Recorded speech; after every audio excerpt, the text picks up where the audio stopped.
ವಿಷಯ ಏನಪ್ಪಾ ಅಂತಂದ್ರ ನಾವು 8th 9th 10th ಇದ್ದಾಗ ಟೀಚರ್ಗಳ ಮುಂದೆ ಸಾಲ್ಯಾಗ ಟಾಪರ್ ಇದ್ದ ಹುಡುಗರ ಅವ್ನವ್ನ ಹ್ಯಾಂಗ್ ಹಾರಾಡ್ತಿದ್ರಪ್ಪ ಅಂತಂದ್ರ ನಮಗ್ ನೆಟ್ಟಗ್ ಓದಾಕ್ ಬರ್ತಿದ್ದಿಲ್ಲ ಬರ್ಯಾಕ್ ಬರ್ತಿದ್ದಿಲ್ಲ ಅಂತ ಹೇಳಿ ಟೀಚರ್ಗಳ ಮುಂದೆ ನಮ್ಮನ್ನ ಕೀಳ್ ಮಾಡಿ ಬೇಜಾನ್ ಹಾರಾಡ್ತಿದ್ರು.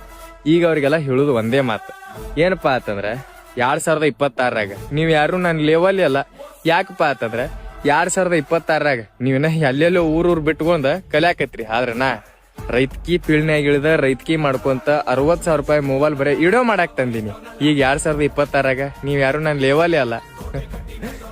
ಮತ್ತೊಂದು, ದೇವ್ರ ಎಲ್ಲರಿಗೂ ಟೈಮ್ ಒಂದೇ ತರ ಕೊಟ್ಟಿರಂಗಿಲ್ಲ. ಈಗ ನೀವಿನ ಸಾಲಿ ಕಲ್ಕೊಂತ ಊರಾನ್ ಮಂದಿಗೆ ಪರಿಚಯ ಇಲ್ರಿ. ಸುಳೆ ಮಕ್ಕಳ್ರೆ ಥೊಡೆ ಮಂದಿ ಊರಾನ್ ಮಂದಿನ ನಿಮ್ಮನ್ ಹೊಣ್ಯಾಡಂಗಿಲ್ಲ ಯಾರಂತ ಹೇಳಿ. ಅಂತತ್ರಾಗ ಇಡೀ ಅರ್ಧ ಕರ್ನಾಟಕನ ರೈತರ ಮಗ ಅಂತ ಹೇಳಿ ನಾನು ಗುರುಸ್ತೈತಲ್ಲ, ಇದು ರೈತರಿಗತ್ತ ರೈತರ ಪವರ್, ಲಾಸ್ಟ್ ಬೆಂಚ್ ಹುಡುಗರ ಪವರ್.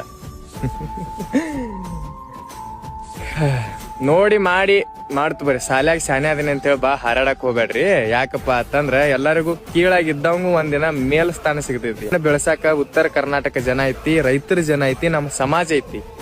ಈಗ 2026ರಾಗ ನೀವು ನಮ್ಮ ಲೆವೆಲ್ ಅಲ್ಲ. ಮತ್ತೊಂದ್ರಿ ಏನಪ್ಪಾ ಅಂತಂದ್ರ ಇನ್ನ ನಿಮ್ ಕನಸ ನನಸ್ ಮಾಡ್ಕೊಳ್ಳೋದು ನಿಮಗ್ ಸುದ್ದಿಲ್ಲ.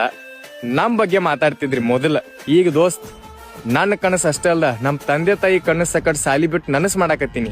ನಾನು ಬೆಳಸಾಕ ಅಂತ ಹೇಳಿ ನಮ್ಮ ರೈತ ಕುಲ ಐತಿ, ಸಮಾಜ ಐತಿ.